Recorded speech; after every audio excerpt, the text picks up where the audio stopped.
Guys, gals, non-binary pals, welcome back to the House of Kayfabe. I am Derek Jones, the only Derek Jones that matters, and I am here with you today because I am still the AEW mark of the house, as you can see. Uh, we just come off of one of the premier events for AEW, Forbidden Door. It's the unspoken thing between companies where two companies come together to put on a super show. You don't see it. AEW and New Japan Pro Wrestling are doing it. It's great in theory, great concept. I am not a huge fan of Forbidden Door. And I'm going to tell you why. And it's not for the idea that both companies come together. I'm trying to figure out, who goes over and who doesn't, who gets over. It has nothing to do with any of that. It's the fact that instead of putting on the matches we need to see, we put on nostalgia matches for the fans. And sometimes that's great. We had a couple banger matches tonight, couple not so much. So let's get into it. So I've read a lot about it, a lot of the reviews about the event before I ever come on here, just because I was kind of curious what everybody else was going to say about it. Fresh as soon as it happened. We're going to start with 0 Hour. A couple okay matches. I'm not even going to say decent. A couple okay matches on 0 Hour. One of them that's getting a real bad rep is Stu Grayson versus ELP El Phantasmo. I thought it was a great match. People are watching it for something else. I don't know what you're watching it for, what you're expecting to get out of it, but those two are excellent in-ring performers. They don't work each other a lot. So there's not going to be that natural born chemistry between the two, or, that developed bond between the two. I'm sure they've worked together at some point in the past. But for two guys to go out, do their thing, put on their match, it was good. So there's a lot of these venues and companies or dirt sheets or whatever you want to call them. They give these ratings, and everybody gave that like a C or a D rating. It's solid B plus match. Solid B plus match. It was on 0 Hour. You can go watch it for free on YouTube. I highly recommend it. I like both of those guys. Anything they've ever done in the past, I've been a fan of. Do their styles particularly blend and favor one another? No, but they're not supposed to all the time. Sometimes when people fight, sometimes some guys are righty and sometimes some guys are lefties. It's reality. It was a good match. Stop putting it down. Go watch it. Watch it for what it is. Dissect it. Watch every individual move. Watch the moves. Watch the transitions. Watch the finish. Watch everything. No match is going to be perfect. We get that. We understand it. Pretty good efforts from a couple matches tonight for that title, but no match is perfect. So 0 Hour, couple decent matches. Definitely recommend Stu Grayson and El Phantasmo. But what we really want to talk about is the main card.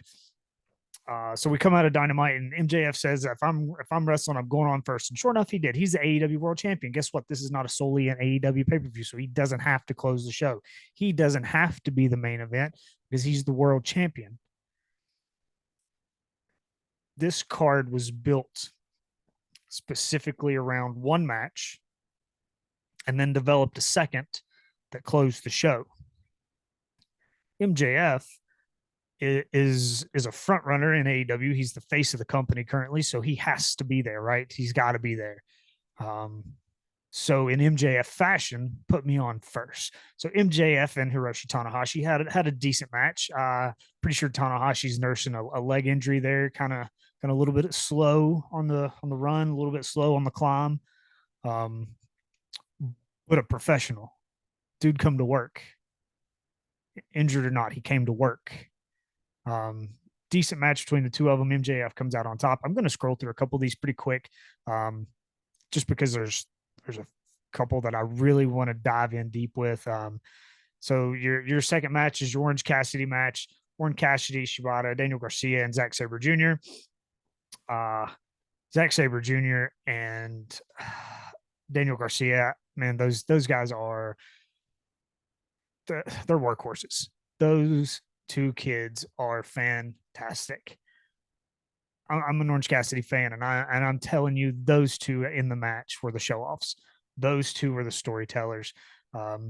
Shibata, I have nothing against Shibata. He put forth a great effort.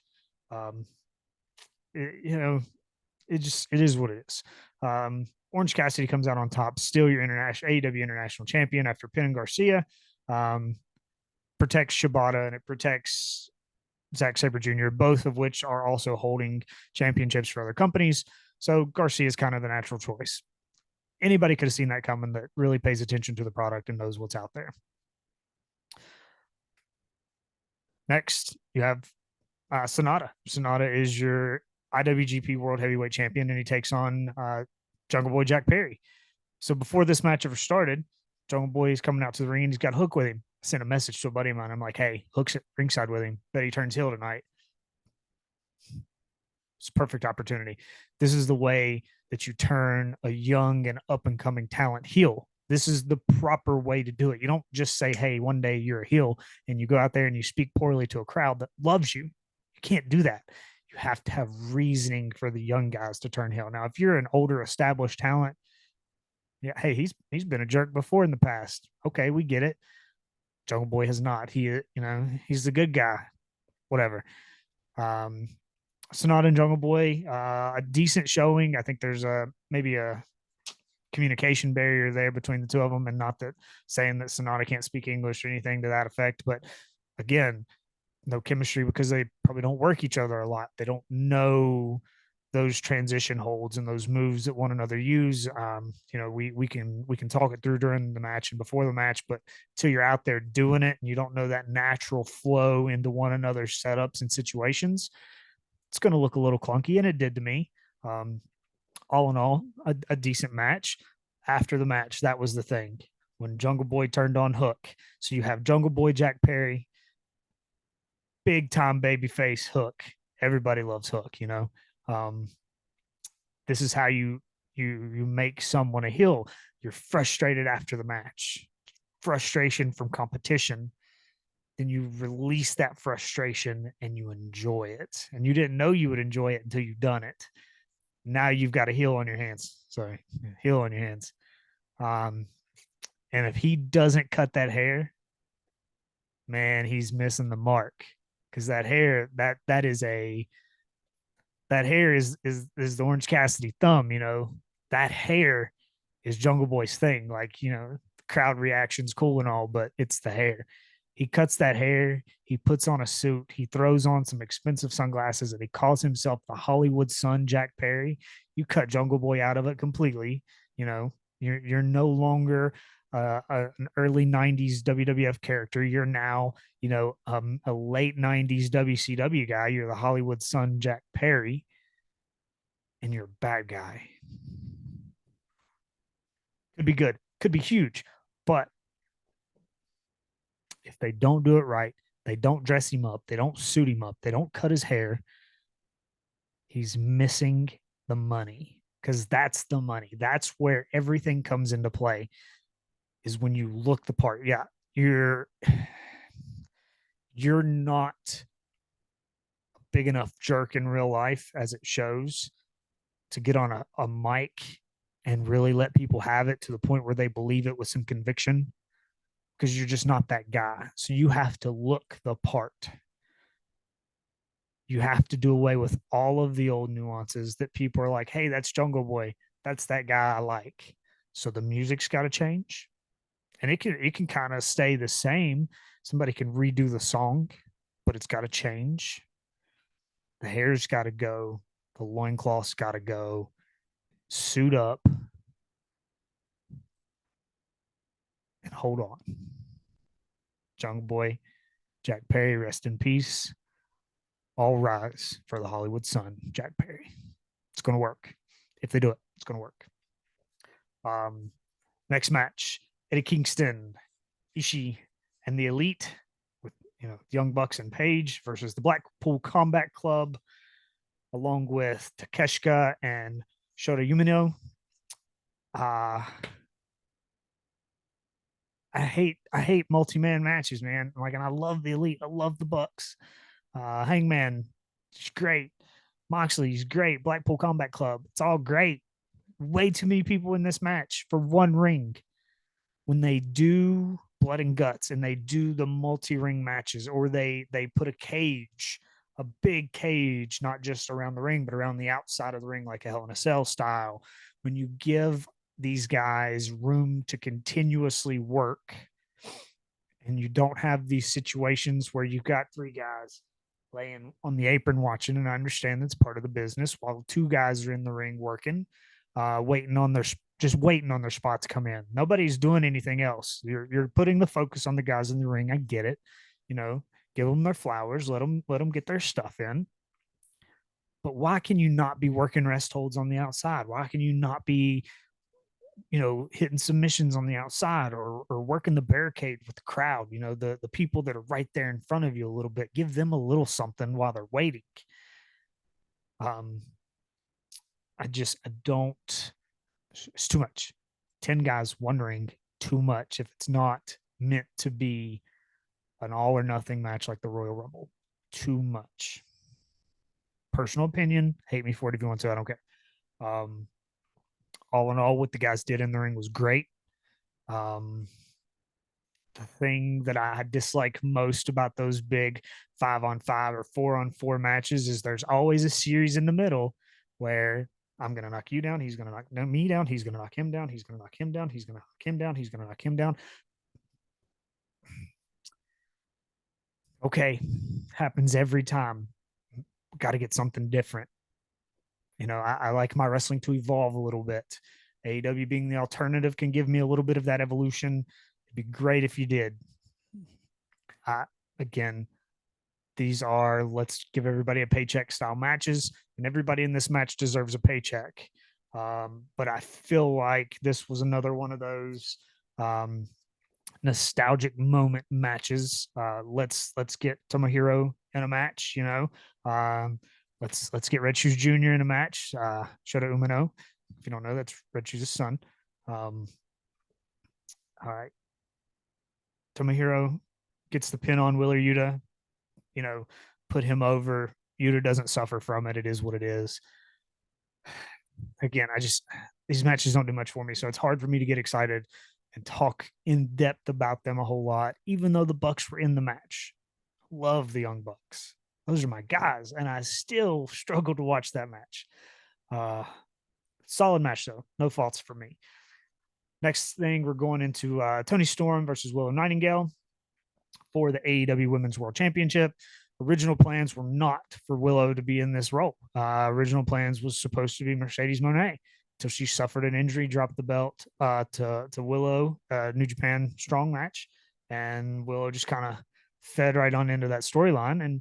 And thankful for AEW for being able to foresee that and know it's going to happen enough in the past that they were able to insert her a little more into the story, letting her be in a run-in help and different things against the outcast, Toni Storm and Saraya and Ruby Soho. It had meaning. It had some depth. I'm not big on Toni Storm. I'm not big on Willow Nightingale. They both come to work. They both do their thing. Their wrestling styles, particularly, and their promo styles, don't do anything for me. So again, another match that's just kind of a we wanted it to be something else, but we can't really scrap it from the card. So we got to put somebody there. I think it would have had a bigger impact and a bigger influence on the progression of the story that we're seeing with the Outcast had it been Mercedes Moné. Sasha Banks, for those of you that don't keep up at home.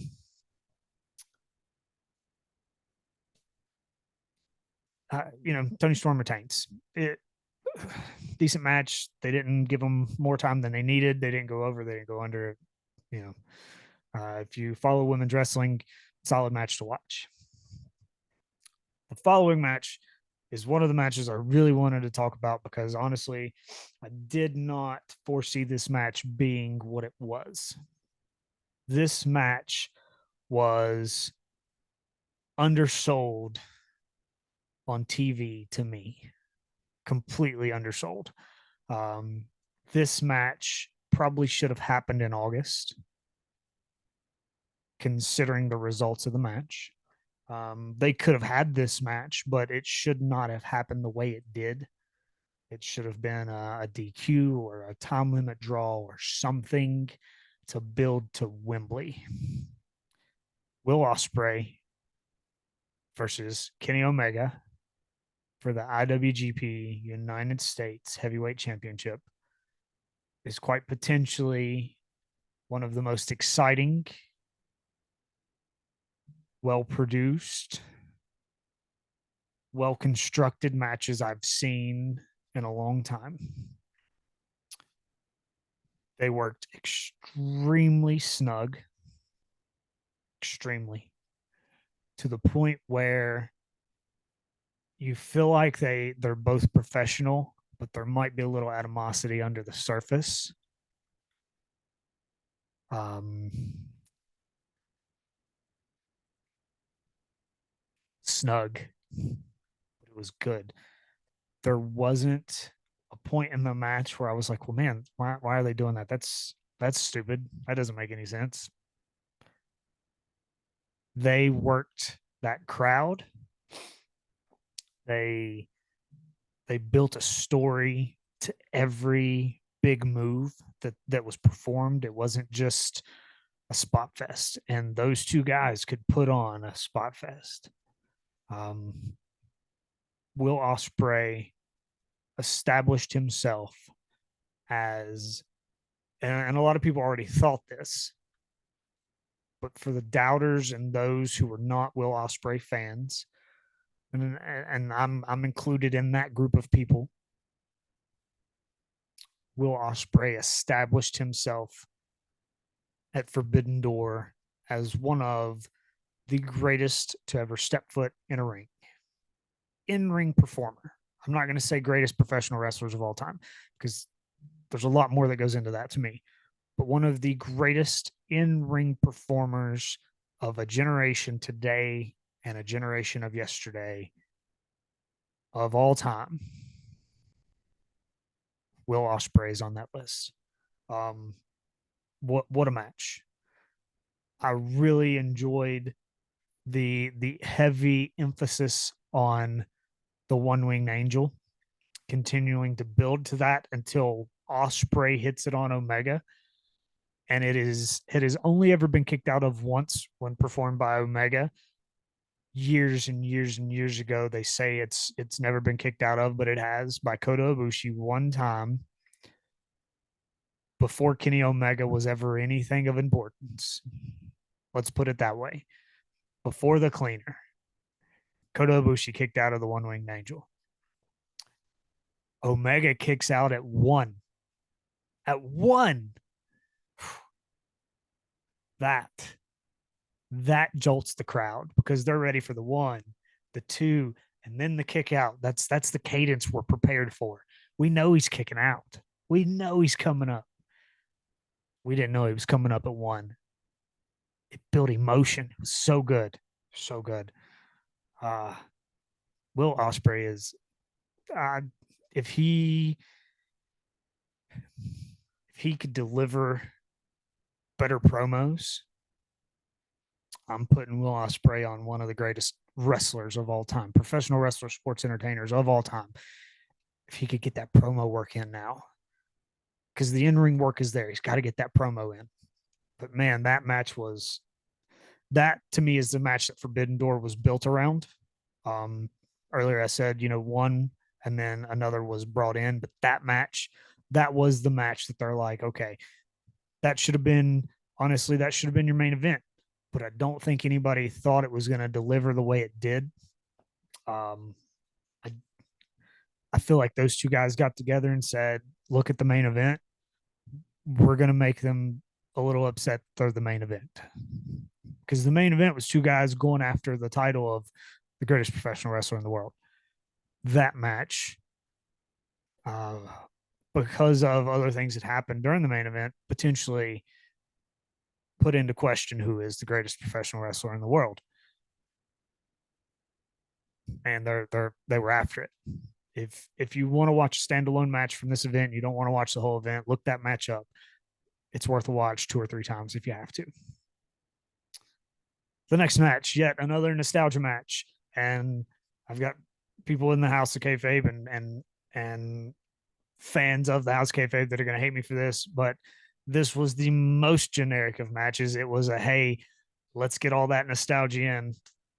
And hammer it home. We have Sting, Darby Allin, and Naito against Minoru Suzuki, Chris Jericho, and Sammy Guevara. So you have Jericho, you have Suzuki, you have Naito, and you have Sting with two rookies. And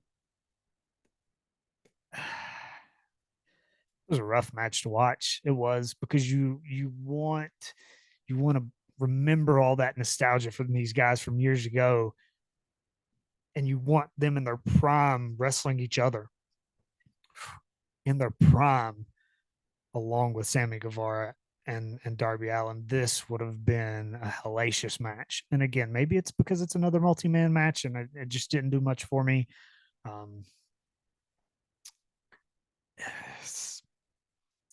I don't know.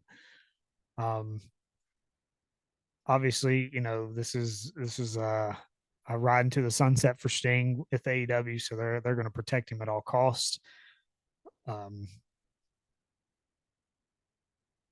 but in the end, you have Naito. He pinned Suzuki, which protects everyone in AEW to further a storyline that's uh that's going to continue on possibly into Wembley with a tag match. But here's a little sample of what we could get.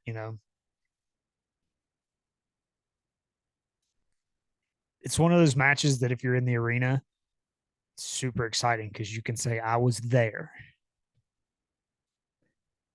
but there's nothing else for it other than I was there, which is what the last match, in my opinion, should have been. This is the match that should have been. I was there when this happened. Here's the problem.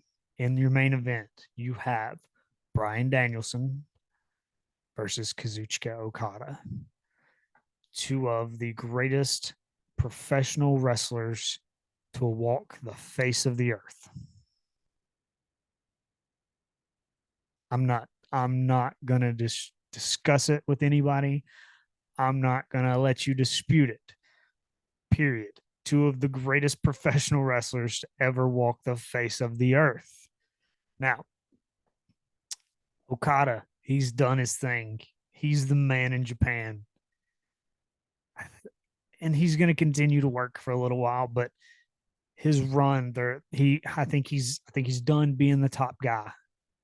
He's done with it. He's over it. He's ready to rest and relax. Um, Bryan Danielson, he's been doing this for a long time. People don't think about it, but he's been doing it for a long time. About 10 minutes into the match, Bryan Danielson breaks his forearm. He's got a break or a fracture in his right forearm, and it slows the pace of the match and almost kills the finish. Um, Towards the end of the match, Remsburg brings in Samson. They're working an angle, but they're really allowing the doc to vocalize with Danielson. Are you gonna continue? If not, you need to go home. If you're not gonna stop, you need to go home. Those of you don't watch or know the inside of the product, it's time to go home. It's time to wrap the match. Time to go home. So these guys work a hellacious match, and I think it under delivers. I think the arm break has a big factor, is a big factor in that. But I think in our minds we wanted this match to be what Kenny and Ospreay was. And had we not seen that match first, this match would have been so much better. But the nostalgia factor alone to say I watched Bryan Danielson defeat Kazuchika Okada by submission. And you could see him trying to work the label lock over and over and over. And he knows that when that grip is made and he pulls back, that this arm is not doing anything. So, and everybody knows it, and he knows it, and he's smart enough to think, well, let me change a little bit. So then he goes to almost we'll call it a modified cattle mutilation style submission. It was really cool. It took the secondary arm over the back, figure four it with the leg, and then reaches around to grab his own foot. So he has Okada's second arm in a vice grip between his good arm and his leg and his foot, and it's great. It's fantastic. It looks like he's getting ready to break the shoulders of Kazuchika Okada, and if you really watch, you see how giving and how professional Okada is during this series of attempts at the label lock, given into Danielson, positioning himself properly. So it's more on the left arm, his face is putting the pressure than the right arm to make it look like Danielson's pulling back when really Okada's pushing forward. A true professional. True professional. If you want to see a guy that will give as much to the business as the business has given to him, that's a guy to watch. Listen, AEW, New Japan Pro Wrestling, Forbidden Door. I'm going to give it probably a B minus overall because there were a couple matches that didn't belong on the card. A couple matches had too many guys in them. So had you taken some of that crap matches out and split up some of the big matches into smaller matches, this card would have been great. But it wasn't. But for what they had and who they had and what they presented, even with the curveballs and the hiccups, Mercedes and the arm break and all the little stuff that went into it, knowing that it could have failed flat on its face.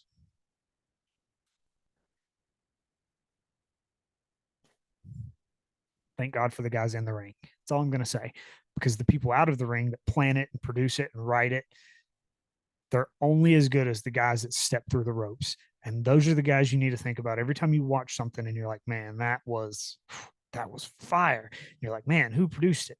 Who did this? Who did this? Who did this? It doesn't matter. They play a factor in it. They play a small hand in it. But the guys in the ring, they pace themselves. They listen to the crowd. They get the reactions. They get the pops. They slow the match down. They build it up. They have that cadence. They are doing everything they can with what they've been given. It may not be what they wanted, but what they've been given. And considering what they were given, I think Forbidden Door over delivered for my expectations. And I'm so thankful for that. So thankful. But again, B minus, not a terrible show, not a great show. Looking forward to Wembley. Hopefully, something's going to build big into that.